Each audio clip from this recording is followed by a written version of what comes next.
அட்ரா அட்ரா அடிக்கிற சிக்ஸா பாருங்கண்ணா. நான் பாத்துக்கிட்டு தல, நீ கவலைப்படாத. இவன் ஒன்றே வச்சு மேட்ச் முடிச்சிருவான் போலுக்குதுடா. அப்ப நாங்கண்ணா என்ன? நீ சும்மா வேடி காட்டினு இருக்காத. பால் போடு.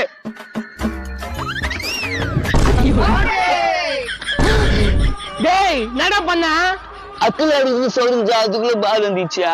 அட நாதாரி பால் போட்டு போயிருக்கா, அக்கல் அடிக்கான். எப்பா டீம் மாத்த நீ தான் காப்பாத்தணும். வெற்றியோட வரேன்.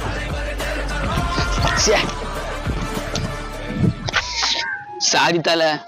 சாரி மயிலம்மா பூரி உக்காரா. ஏமா பால் போட போறாங்க, ஒழுங்கா நில்லு. பேட் சரியில்லை கேப்டன். பேட் எடுத்து சொல்லுங்க. டேய் பேட் கேக்குற மாதிரி எத்தும் போடா. செம்ம வெயிட் ஆகுது. பேட்டு தல, என்ன அடிக்கூடா. 3 உட்காரு, அதுக்குள்ள நான் பேட் ஆட ஆசைப்படுறேன். ஐயோ வெயில் ரொம்ப ஓவர் ஆகுது.